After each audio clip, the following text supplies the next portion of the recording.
Ju ngjatjeta, miq të dashur, derisa ne shqiptarët po përqahemi dhe po merremi çdo ditë të lume me cikërria të panevojshme dhe me politika ditore të imponuara nga klasa politike e dal jashtë kontrolli, në zemër të Eurazis po lind një projekt gjigant që mund të ndryshoj hartën ekonomike, energjetike dhe strategjike të botës.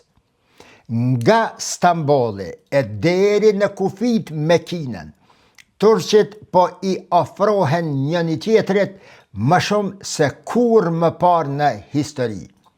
Tani më, nuk është pyetja se Turqia a është bë fuqi serioze apo ende jo, por në pyetje është krijimi i botës turke e cila mund të ndikoj nesër edhe fatin e Ballkanit, të Kosovës dhe të gjithë shqiptarëve.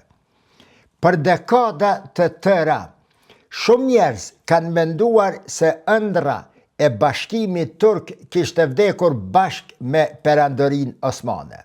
Mirë po, sot Turqia po ndërton korridore të ndjeshme gjigante tregtare, aleanca ushtarake, lidhje energjetike dhe identitet të ri që shtrihet në miliona kilometra katror, mbi uranium, mbi gaz, naft, minerale kritike që fuqit më të mëdha të botës i konsiderojnë jetike për shekullin e 21. Pikërisht për këtë arsye, Rusia, Kina, Evropa, Irani e sidomos Izraeli po i ndjekin me ankth hapat të cilat po i merr Ankaraja zyrtare. Megjithatë, pyetja më e rëndësishme e të cilën do ta trajtojmë, vetëm kalimthi në këtë video për ne shqiptarët është kjo.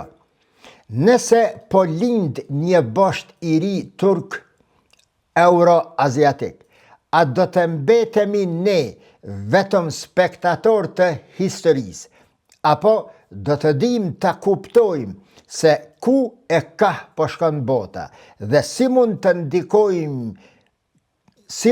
ndikojë në fakt kjo tek ne shqiptarët në Ballkan. Sepse në kohë të mëdha gjeopolitike, kur bëhen ndryshimet kolosale, rapide në marrëdhëniet ndërkombëtare, popujt që nuk e kuptojnë kohën, kur e ku jetojnë, rrezikojnë të bëhen viktimat e saj. Prandaj, tema e sotshme, që është bota turke dhe mundësia e krijimit të një Turqie të madhe, është jashtëzakonisht e kumbuese. Pikërisht për shkak se prek historinë, identitetin, energjinë, korridoret tregtare, prek interesat e Kinës, të Rusisë, të Evropës, të NATO-s, lindjes e mesme dhe natyrisht luftën e ardhshme të mundshme për Azinë qendrore. Materialin të cilën do ta dëgjoni sot këto është një ndërthurje e fakteve nga analiza të ndjeshme historike, gjeopolitike moderne, ekonomike globale dhe natyrisht duke marrë parasysh edhe frikën e fuqive të mëdha nga një bosht turk aziatik që tani më po krijohet. Të nderuar dhe shumë të respektuar miq kudo që jeni, sot Turqia nuk po ndërton dhe nuk po prodhon vetëm dron, raketa e korridore tregtare. Përtej kësaj, ajo po përpiqet të ndërtojë një hapësirë të re civilizuese turke që lidh Azerbejxhanin, që lidh Azinë qendrore, Kaukazin dhe ndoshta nesër edhe do pjesë të Ballkanit. Prandaj thash në hyrje të kësaj videoje se pyetja që po i tremb shumë qendra globale nuk është më a do të bëhet Turqia fuqi ndikuese në marrëdhënien ndërkombëtare, por është ajo se a po lind një botë turke që mund të ndryshoj ekuilibrin global. E kuptuat, sot në këtë video do të flas me izën e Zotit për atë sa kam arrit të përgatitem në lidhje me botën turke, apo siç e quajnë disa shtete konkurrente të këtij projekti, të cilën e shohin të rrezikshëm këtë projekt, apo krijohet ajo që në jargonin politik të marrëdhënieve ndërkombëtare sot quhet Turqia e Madhe. Çfarë është organizata apo nocioni bota turke? Koncepti i botës turke nuk nënkupton vetëm Turqinë dhe vendet përreth. Por, ky koncept i botës turke përfshin Turqinë, Azerbejxhanin, Kazakistanin, Uzbekistanin, Kërgjistanin, Turkmenistanin, pastaj popuj të tërë turq me prejardhje turke në Siberi, në Kaukaz, në Xinjiang të Kinës, në lindjen të mesme dhe Gjetio. Këto vende të cilat i përmenda thuaj se kanë një gjuhë të njëjtë me ndryshime në dialekte. Kanë një histori të ndërlidhur e ndërthurur ngushtë. Kanë lidhje kulturore, shekullore dhe millenumike. Dhe në shumë raste kanë interesa të përbashkëta, jo vetëm energjetike e strategjike, por edhe jetike në përgjithësi. Organizata e shteteve turke, për të cilën kam fol edhe në videot e kaluara dhe e kam shpjeguar historikun e saj, nga dita kur hidhet si ide, nga klasa elita intelektuale turke brenda Turqisë dhe jashtë kufive gjeografik e politik të saj. E kam shpjeguar se çfarë është, kur është kriju, përbërja e saj dhe të tjera në lidhje me organizatën e shteteve turke. Këto dua të them se pikërisht që kjo OSHT-ja, organizata e shteteve turke, është instrumenti kryesor institucional i këtij projekti. E shtroj pyetjen që mundësisht përgjigjja juaj të më orientoj dhe të më ndihmoj. Shqiptarët të ndarë sot në 5 shtete, a kanë të krijuar ndonjë organizatë të ngjashme shqiptare e cila punon realisht për bashkimin e mundshëm nesër me shqiptarët? Nëse nuk është e krijuar, jargoni bashkimi kombëtar në syrin tim dhe në bazë të letrave, e dokumenteve, e analizave, e studimeve që i lexoj, mbetet vetëm fjalë politike për tu përdorur dhe konsumuar për politikë të brendshme. Një konsumim politik ditor, sa për të marrë vota dhe sa për të marrë mbështetës edhe më shumë partitë politike. Shumë analist të njohur në lidhje me çështjen e krahasojnë organizatën e shteteve turke me një version fillestar të bashkimit evropian. Por ka një dallim këto.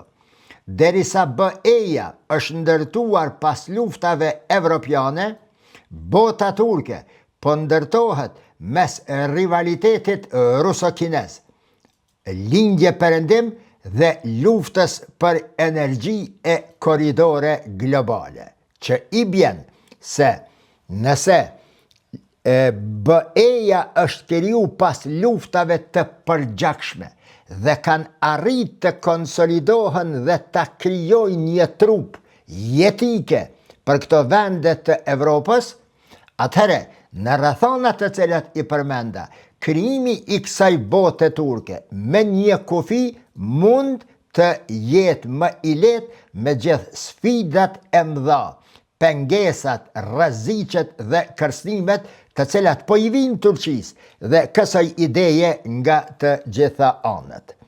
Çfarë është roli I Turqisë në këtë pikë?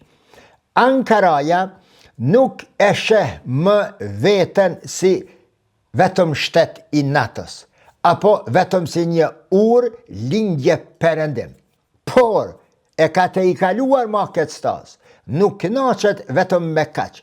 Ajo po përpiqet të bëhet një qendër energjetike, një qendër ushtarake, një nyje tregtare dhe një leadership civilizues, qytetërimor për gjithë botën turke.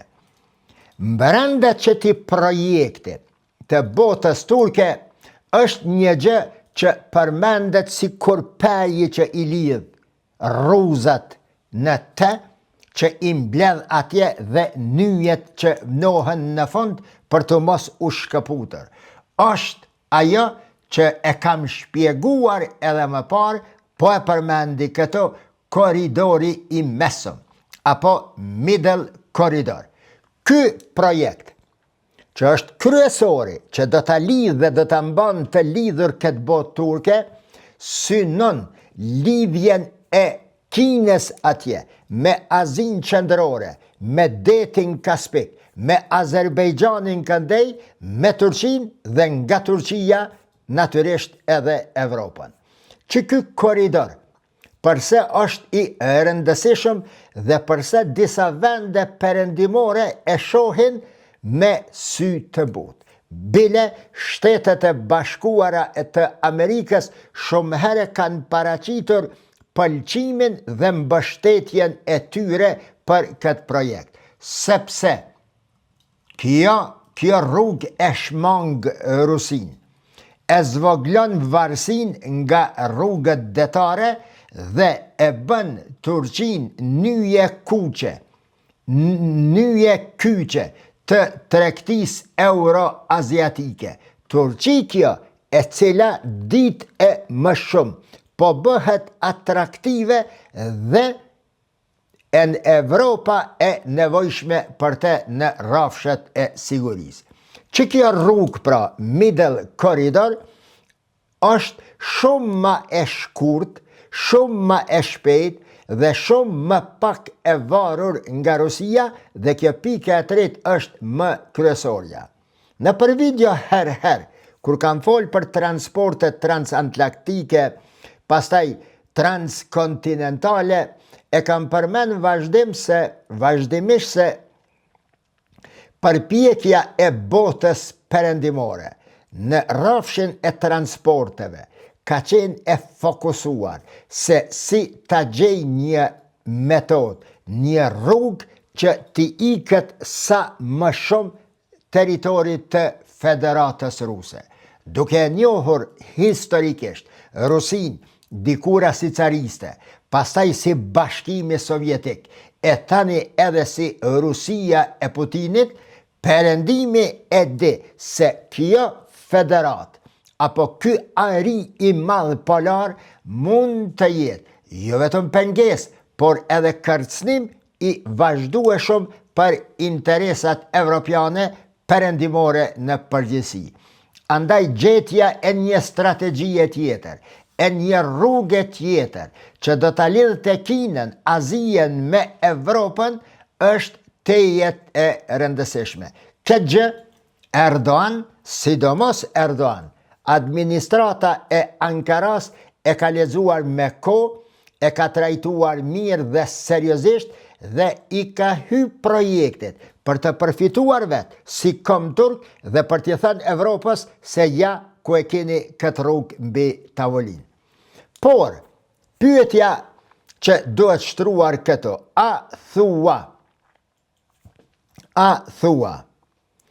a mund të bashkohen Turqit me një shtet? Kjo pyetje është bajagi dramatike dhe do qasje objektive, pa propagandë dhe pa emocione. Shikuar nga jashtë botës turke, nga jashtë kësaj bote, realiteti flet se një super shtet turk është thuajse i pamundër. Pse? Po i numroj pengesat e mundshme. E para penges është Rusia. Moska e konsideron, 15 minuta, Moska e konsideron Azinë qendrore, aty ku janë ato shtetet me prejardhje turke, si një zonë historike, influentive dhe me interesa strategjike për Kremlinin.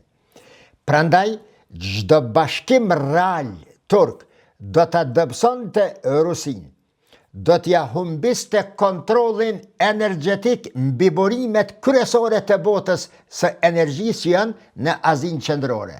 Dhe në të njëjtën kohë do t'i nxiste edhe turqit brenda Federatës Ruse. Se cilët janë turqit brenda Federatës Ruse, unë e shpjegova në videon e djeshit, jo, po të pardjeshit, kur fola për Kazakistanin si një vulkan që veç sa nuk ka shpërthyer. Një lufte shumë më të rrezikshme se të gjitha luftat e deritanishme në lindjen e mesme. Lufta midis Turqisë dhe Izraelit. Izraeli për t'i ruajtur interesat e veta në Azinë qendrore dhe nga dje për t'i mbajtur nën kontroll shtetet problematike armiqësore për Tel Avivin dhe në anën tjetër Turqia që e konsideron Azinë qendrore zemra e turqizmit. Mbase, përveç Anadollut, pas krijimit të Republikës Turke, historikisht dihet se turqit e kanë prejardhjen prej liçenit Aral, Altaj atje dhe më pastaj të dalur këndej dhe të shpërndar në një territor hiç më të vogël se 10 milion kilometra katror. Pra, analistët rus sot e ka kohë që po flasin hapur për frikën e një pan-turqizme. Pengesa e dytë, serioze, që në lidhje me krijimin e këtij shtetit, që sa Turqia të madhe, mos ta quaj Turqi të madhe se tek e fundit mua që mundohem ti shpjegoj në mënyrë shkencore këto gjana, nuk ka hije me përdor terme me konotacione politike, teksa po bojmë analiza serioze dhe thella për probleme kaq të mëdha. Kina krijimin e kësaj bote turke në një flamur është ndoshta më e shqetësuara jo vetëm për tani, por edhe për staza të gjata. Për çka? Sepse Xinjiang, pjesa turke brenda Turqisë, ka një popullsi ujgure turke, ndërsa Pekini friksohet nga nacionalizmi i shtuar viteve të fundit turk brenda territorit të Kinës dhe natyrisht nuk dëshiron krijimin e një bloku kulturor që mund të ndikoj tek ujgurët e të cilët më pastaj të kërkojnë edhe një herë shkëputjen nga Republika e Kinës. Megjithatë, Kina në ndërkohë bashkëpunon ekonomikisht me Turqinë. Kanë marrëdhënie teje të ndjeshme, sidomos ekonomike. Dhe në të njëjtën kohë, pikërisht për këtë arsye, i nevojitet Turqia për atë middle koridorin e mesëm për të cilën Kina aq shumë ka derdhë para deri më tani. Pra, Kina njëkohësisht bashkëpunon me Turqinë, por edhe i friksohet Turqisë. Parafërsisht një situatë e njëjtë sikur me Evropën. 2-3 fjali për qëtë Xinjiangin, qëtë rajonin ku jetojnë ujgurët turq aty. Konsiderohet ndër rajonet më strategjike të Kinës. E ka një rëndësi enorme geopolitike, energjetike, ushtarake dhe identitare për Pekinin. Përbën gjithsej që aty afër 1/6 e teritorit të gjithë Kinës. 1/6 e teritorit të gjithë Kinës, e Kina dihet se është afër 10 milion kilometra katror. Popullsia totale e qyteti Xinjiang sot vlerësohet të jetë midis 25-30 milion banor. Vetëm Ujgur janë afër 15 milion, pra 45-50% e qati teritori janë turq. Ujgurët janë shumicë e madhe, sidomos në bujqësi dhe blegtori aty. Sidomos edhe në xeheroret të cilat janë më të ndjeshmet me uranium dhe kryesoret në gjithë Kinën.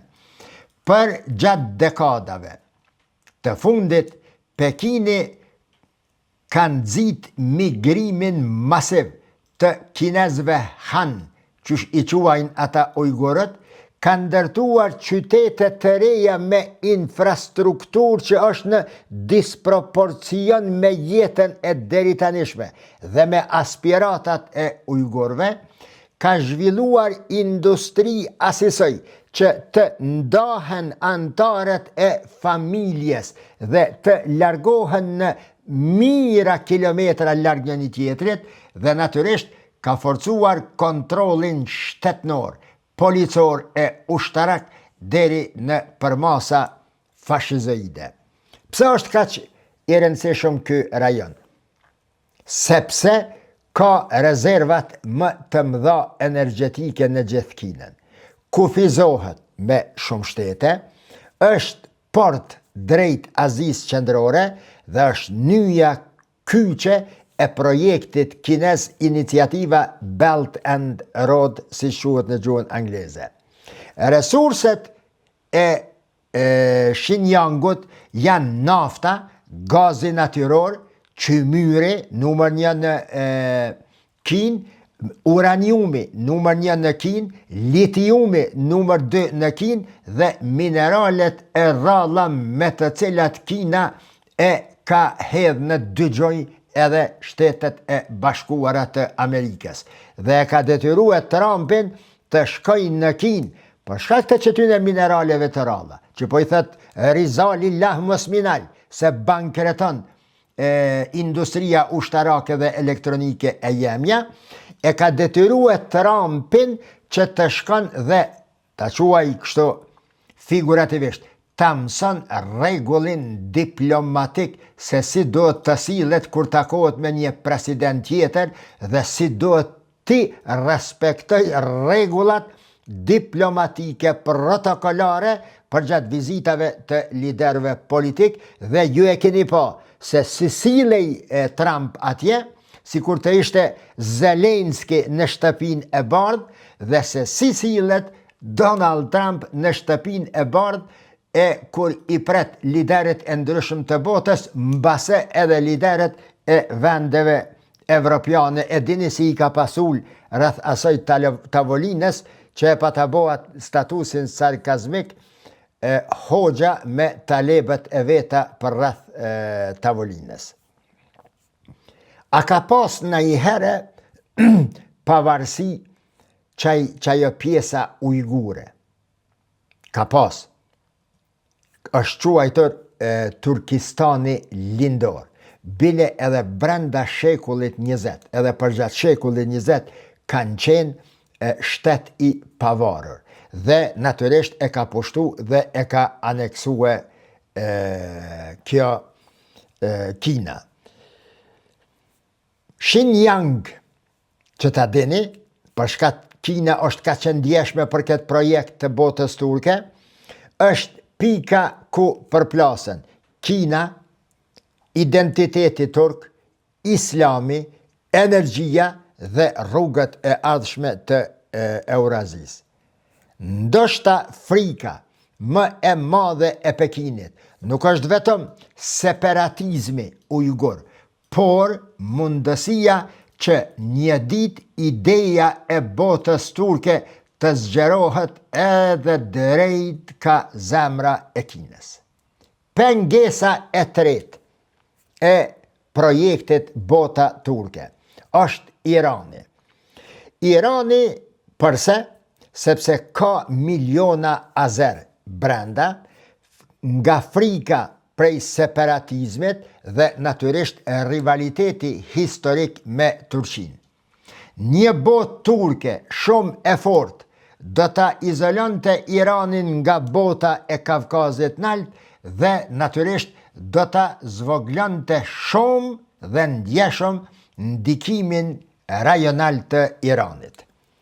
Sigur që fola për ujgurët, pak informacione për azerët, me që shumë herë, sidomos në për rrjetet sociale, përmenen shifra ndonjëherë dhe të papërmbajshme emocionale kështu. Faktet janë këto. Azerët e Iranit janë komuniteti më i madh turk në Iran. Dhe ndoshta një nga grupet etnike më të rëndësishme në gjithlindjen e mesme. Numri i tyre është midis 15-20 milion brenda Iranit, por shumë studiues azer dhe turq flasin për shifra 25-30 milion azer turq brenda Iranit. Burimet iraniane zyrtare, akademike flasin për rreth 20%, 22% të popullsisë totale të Iranit. Azerët, turqit brenda Iranit jetojnë në një sipërfaqe 250-300.000 km². E kjo është një hapësirë më e madhe se krejt Britania e madhe. Përse Irani është i ndjeshëm? Sepse miq, azerët e Iranit kanë pas një histori të ndjeshme dhe të ndryshme dhe vendimarrëse në Iran. Sot kanë një rol shumë të madh në ekonomi, në ushtri, në tregti dhe në politikën e brendshme iraniane. Madje, historia nje shumë figura të rëndësishme iraniane me prejardhje turke azere. Historikisht pra, shumë dinasti edhe më parë që e kanë sunduar Iranin kanë qenë ose turq ose të turqizuar azer, një farë përzirje midis tyre. Për shekuj të tërë, turqit azer kanë luajtur rol dominant, jo vetëm sot, por edhe më parë, ushtarak, administrativ dhe ekonomik brenda Iranit. Po pse që kjo është e ndjeshme nga perspektiva geopolitike, përdesa po flasëm për botën turke? Sepse një ditë nacionalizmi turk, sikur te Kina atje, që frigohet Kina, ose ideja e botës turke mund të rritet shumë, e kur rritet shumë, Irani do të përballet me tensione etnike shumë serioze. Kjo është arsyeja pra pse Irani e sheh me kujdes, jo vetëm punën e botës turke, po afrimin Turqi-Azerbejxhan dhe retorikën pan-turke që ditë e ma shumë po përhapet. Shumë njerëz, sidomos tek ne këtu, nuk e dinë se në Iran jetojnë më shumë turq azer se sa në vetë shtetin e Azerbejxhanit. Disha ngjashme si me shqiptarët të ne, ja? Dhe pikërisht kjo është një nga arsyet pse Teherani e ndjek. Edhe Teherani e ndjek me ankth çdo ide që hidhet e punohet për te për një botë turke. Sepse tek e fundit nga Tibrizi në lindje e deri në kufit e Kaspikut atje larg ekziston një hapësirë gjigante turke me miliona turq, me një histori të thellë dhe identitet të fortë turko-azer që mund të bëhet një nga çështjet më shpërthyese gjeopolitike të shekullit 21. Një pengesë tjetër për realizimin e idesë turke është Izraeli. Interesante. Marrëdhënia Izrael-Turqi është komplekse dhe kush nuk mundet me thonë në fjalën përfundimtare. Varësisht se a janë pro-Erdogan, pro-qeveritar apo opozit. A janë pro-Turqi apo kundër Turqisë. Nga njëra anë thuhet se ka bashkëpunim, ka pas bashkëpunim të ngushtë, të thellë, të rëndësishëm dhe me peshë ekonomik midis Turqisë dhe Izraelit, ka interesa të mëdha energjetike dhe ekuilibër kundër Iranit. Këto trija. Turqia në sytë e Izraelit shumë herë është lexuar mbas edhe sot si një ekuilibër në raport me Iranin. Nga ana tjetër, ka tensione politike të vazhdueshme. Së fundmi problemi i Gazës, natyrisht për një kohë të gjatë i Hamasit, pastaj rivaliteti ideologjik dhe kryesorja rivaliteti geopolitik, geostrategjik në lindjen e mesme. Izraeli nuk kalon andej pari rreth këtij projekti pa u koncentruar dhe pa i çaporish senet atje, sepse shikon me kujdes ngritjen e Turqisë si një fuqi neo-otomane. E otomanet apo neo-othmanise, Othmanet janë ata të cilët e kanë ndalu, e kanë refuzu, e kanë prolongu dhe e kanë stopue vazhdimisht e pengue krijimin e shtetit të Izraelit. Ta këshirëm shka thët Evropa për projektin Turqia, bota turke. Disa vende në Evropë e shohin Turqin si një korridor energjie, partner të Evropës, të tyre kundër Rusisë dhe urë drejt Azisë. Sidomos pas luftës në Ukrainë, Evropa ka treguar një interesim të shtuar e ka analizat të shkruara dhe kanë investuar në qatë middle corridor, koridorin e mesëm. Megjithatë, një pjesë tjetër më e madhe e Evropës frigohet nga fuqizimi strategjik i Ankaras. Frigohet nga ndikimi i vazhdueshëm dhe sa më i thellë i Turqisë në Ballkan, frigohet nga emigracioni dhe natyrisht më rrezikshmja nga ambicjet neo-otomane siç i përshkruan Evropa.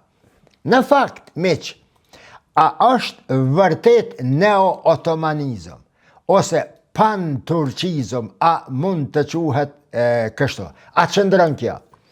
Kjo është pan-turqizmi, është fjala që mas shumti përdoret në Moskë, nga aty buron, përhapet, e përdorin edhe ata që ju shkan për shtati politikave të tyre në Pekin, në Teheran dhe në disa qarqe antiturke perëndimore.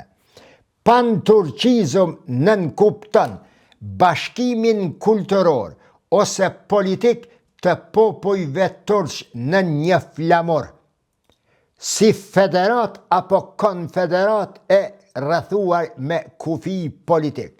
Por, nëse e shikojmë mirë, tani Turqia moderne mundohet të paraqet këtë projekt si një projekt jo imperial, por si bashkëpunim ekonomik, kulturor dhe strategjik. Megjithatë, shtetet se hajnë le tunqen.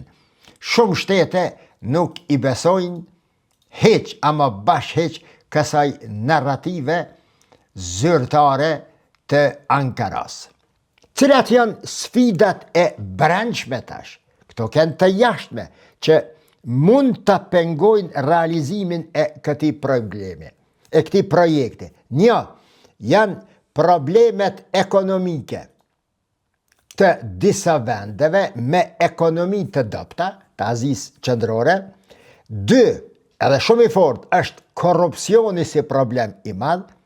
Pastaj regjimet autoritare të disa këtyre vendeve, pastaj rivalitetet mes elitave politike të këtyre vendeve në raport me Turqinë, pastaj ka edhe në këto shtete frikë nga dominimi turk mbi kulturat rajonale të këtyre shteteve, pastaj ndikimi rus brenda këtyre shteteve.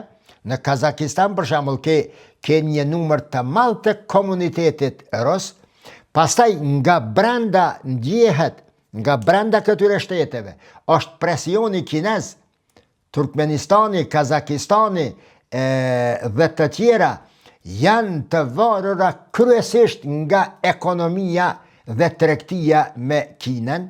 Pastaj është edhe një problem tjetër, mungesa e integrimit real që edhe në ato shtete të folet me një gjuhë siç folet në Turqi.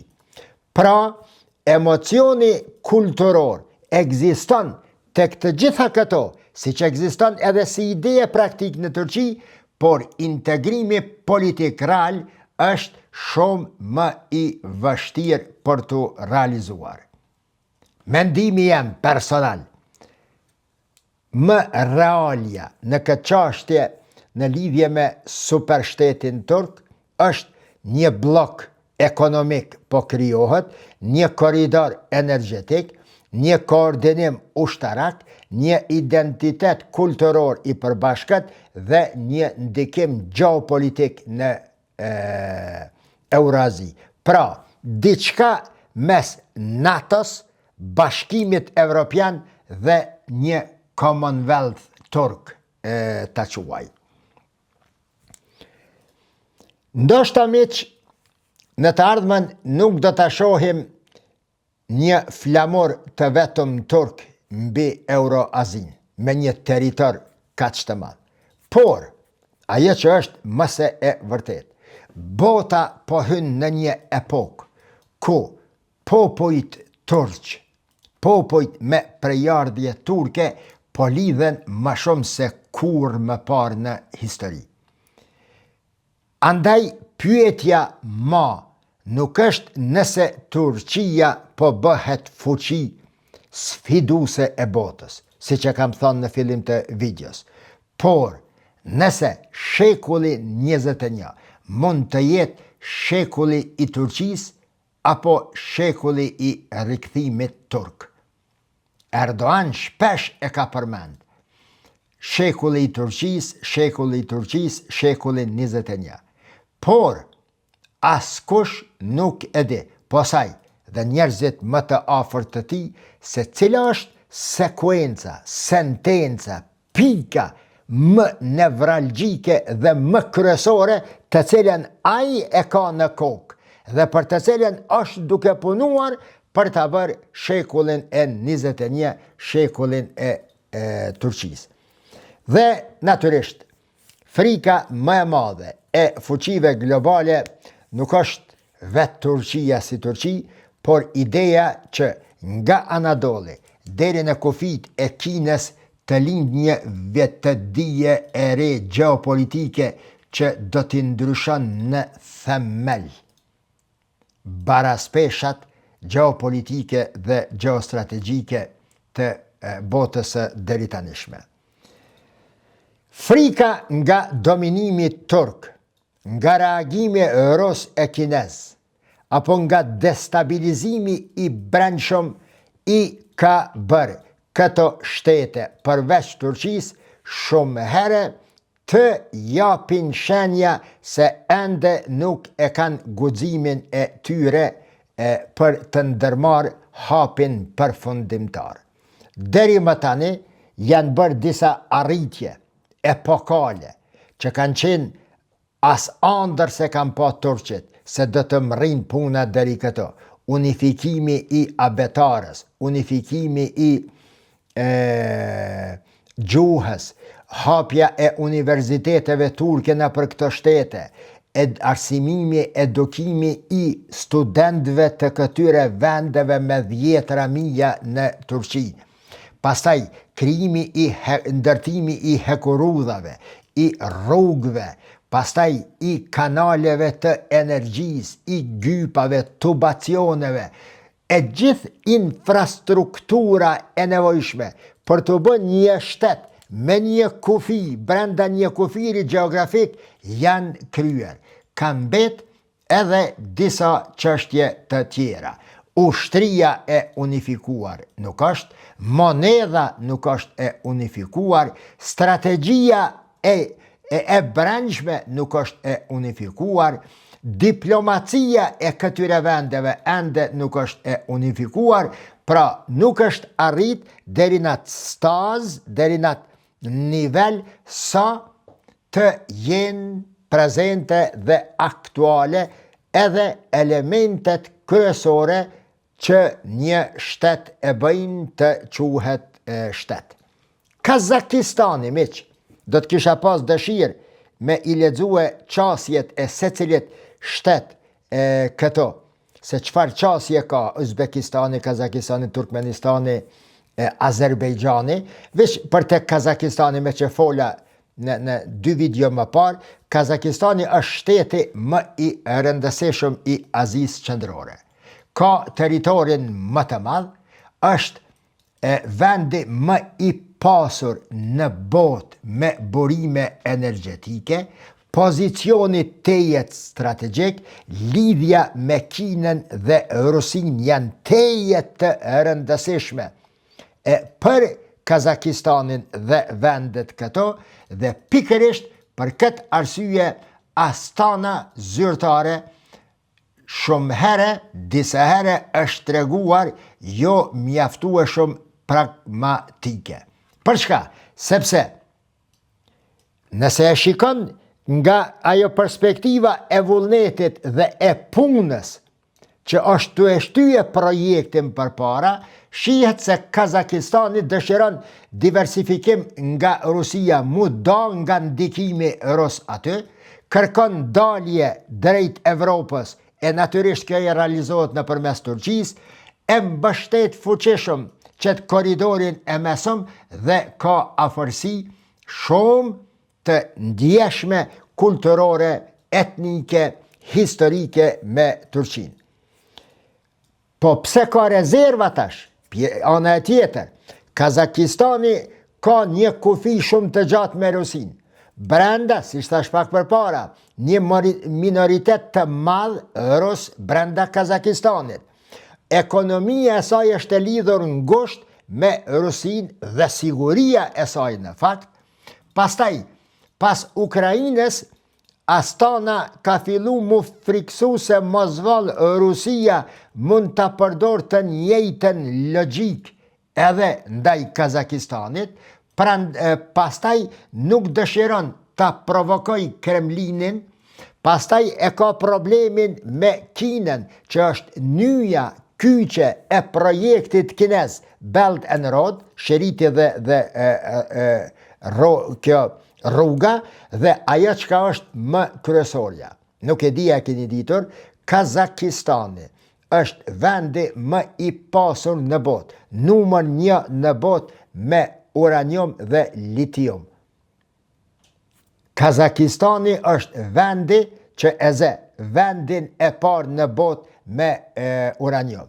Uzbekistani, një nga qëto krahët e qësaj botës turke, është edhe më interesant se Kazakistani.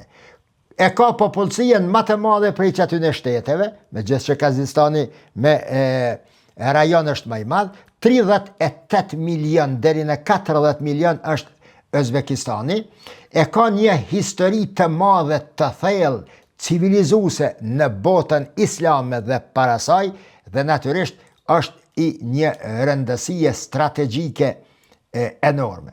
Shumë analist të asaj bote thonë se nëse Uzbekistani angazhohet plotësisht, projekti turk merr dimension real dhe askush ma nuk mund ta pengoj. Bota turke, miq, sot nuk është më projekt i thjesht historik, por është një lojë shumë e rrezikshme midis Rusisë, Kinës, Turqisë dhe Azisë Qendrore. Disa shtete turke e shohin Turqinë si dorën e djathtë të tyre dhe si derën e tyre drejt botës, ndërsa disa të tjera aty, si Turkmenistani, friksohen se një ditë mund të hynë nën qatë ombrellën politike ruse çfarë i bëri Ukrainës. Prandaj, pyetja më interesante këto. Nuk është ma apo bashkohen turqet, por a mund të bashkohen pa e trembur Rusin, Kinën dhe vetë njëra tjetrin, apo edhe ma fort? A ka fuqi Turqia dhe bota turke që të merr hapat vendimtar të bashkimit të turqve, edhe nëse trembët Rusia, Kina, apo edhe vendet aty mes njëra tjetrës? Turqia, Erdogan, tek rasti i Hagia Sofis, e ka treguar një çmenduri të pabesueshme.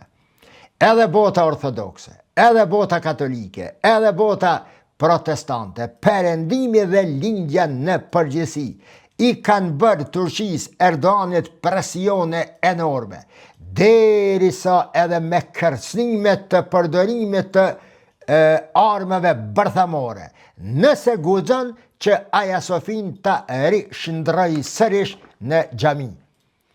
Dhe Erdogan, pa u friksuar dhe pa i bo syni vërë që shthojnë të ne, e realizon atë. Shumë pak fjalë, ka funi i videos, çfarë është fuqia ekonomike, për me pa jo rëndësin e qësaj, dhe për me i kuptu edhe ma letë edhe ma thellë, edhe ma objektivisht fjalit e mëdha të quaj kështu, të cilat i thash në fillim të videos. Çfarë është fuqia e qësaj bote turke? Sipas të dhënave të fundit ndërkombëtare, GDP-ja e kombinuar e këtyre vendeve është midis 2.5-3 trilion dollar. Kjo e vendos qëtë pjesë të botës në një nga vendet me fuqi të madhe globale. Megjithatë, 2.5-3 trilion dollar, po, mirë po, mos harrojmë, një numër, disa nga qëto vende këto, Kirgistani, Tazami, ekonomikisht është shumë larg Kazakistanit, e Kazakistani është shumë larg Turqisë. Turqia ka GDP-n që aty 1.3-1.5 trilion dollar.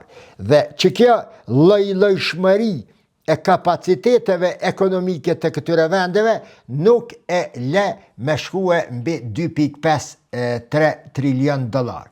Megjithatë, nëse i shikojmë këto resurset, rezervat e mëdha nëntoksore, rajonin e Azisë Qendrore, të kësaj botës turke, e bëjnë rajoni më i pasur dhe më i fuqishëm, me rezervat më të rëndësishme që i dohen fuqive të mëdha në shekullin 21.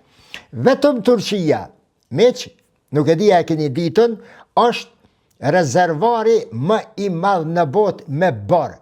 70% e rezervave globale janë në Turqi. E dinit, bori përdoret në teknologji ushtarake, bateri, energji, në aerospace, në raketa, industri kimike dhe të ngjashme. Shumë analist të cilët e përcjellin Turqinë edhe merren me resurset e saj, thonë se nafta e teknologjisë së ardhshme është bori, të cilën e ka 70% Turqia në dorë. Turqia e ka edhe një madhështi tjetër që ja ka dhënë Zoti, thoriumi. Konsiderohet rezerva më e madhe në botë e thoriumit. 81% e rezervave globale janë në Turqi, të zbuluara në 2023 dhe me 10 miliarda, mos të them afër 200 miliard dollar, deri më tani i ka investuar Turqia në industrinë për nxjerrjen, përpunimin dhe pastaj përdorimin e thoriumit. Thoriumi çka është alternativa e uraniumit për energji bërthamore. 1/7 është rëndësia e uraniumit me thoriumin, ndërsa rëndësia e uraniumit me naftën është 1/11. Imagjinoni se sa rëndësi ka thoriumi, e cila është në dorën e Turqisë, ndërsa uraniumi, magazina më e madhe, vendi numër 1 në botë me uranium.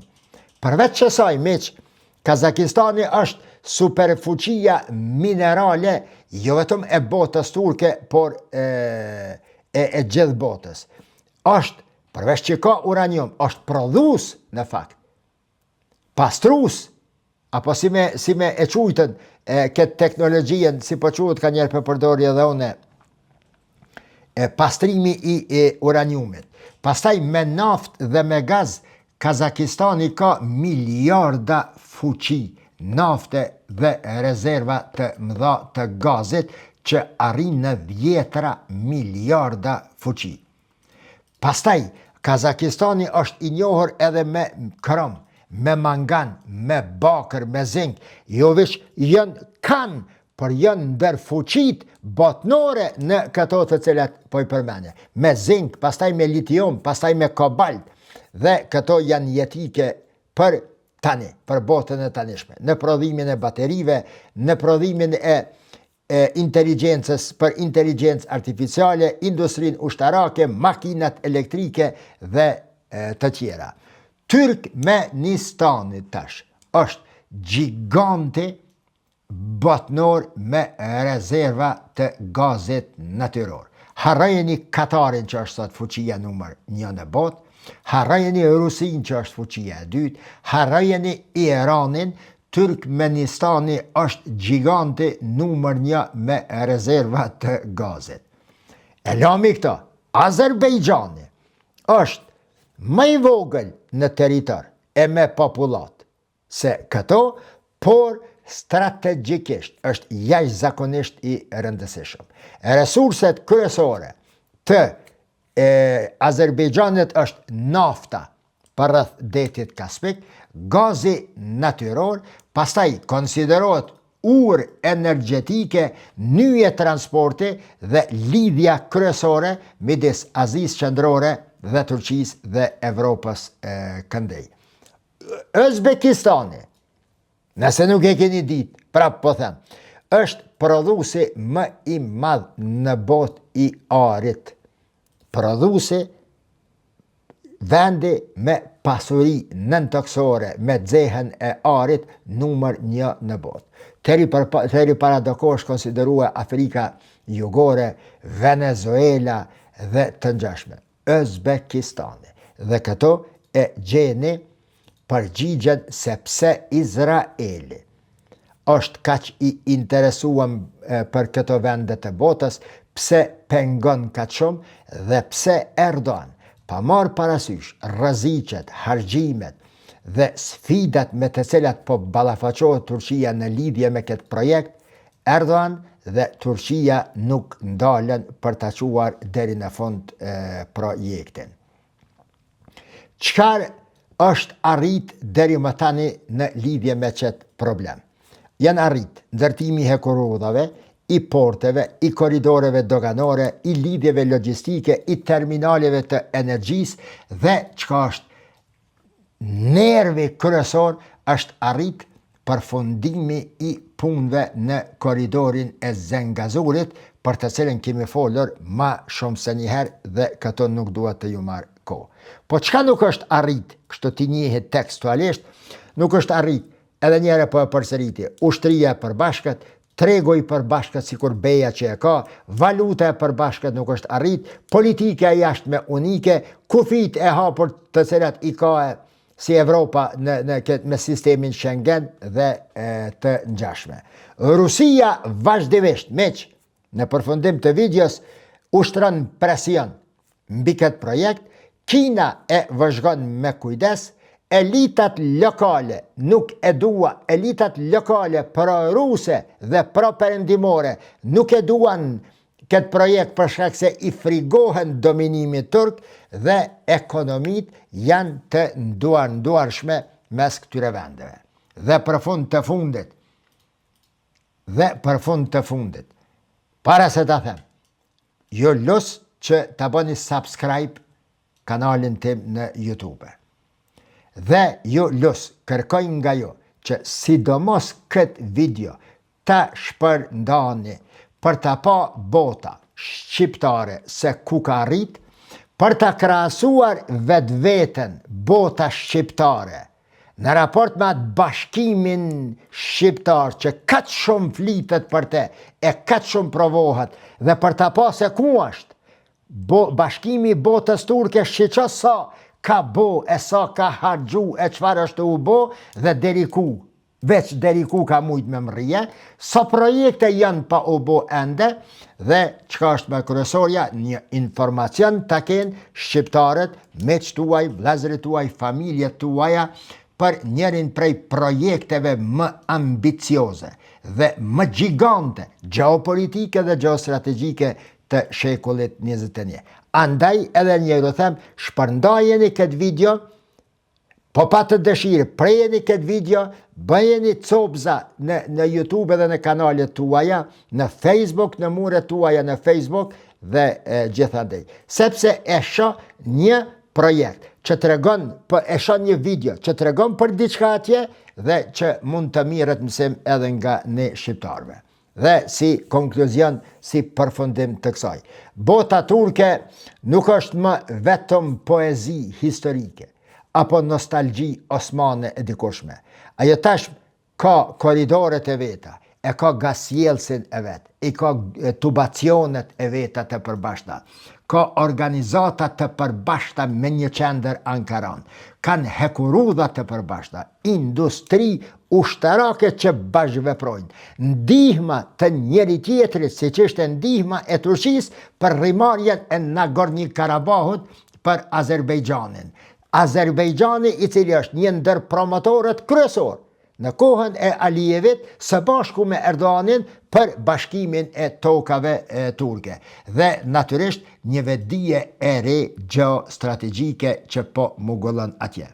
Pyetja pra, përfundimtare e kësaj ligjërate, kësaj analize, nuk është ma nëse projekti ekziston apo jo, por deri ku mund të shkoj, pa hyrë në përplasje me Rusin, Kinën dhe interesat globale. Dhe më kryesorja se kjo, e përsëris, a ka Turqia forcë dhe sa ka Turqia forcë së bashku me këto vendet turke që të veprojnë dhe të realizojnë ëndrrën e tyre pa marrë parasysh frikën e Rusisë, Kinës dhe interesave të tjera globale. Shihemi sante në orën 21 me një temë tjetër interesante. Deri atëherë, shikim të mirë, mirupafshim.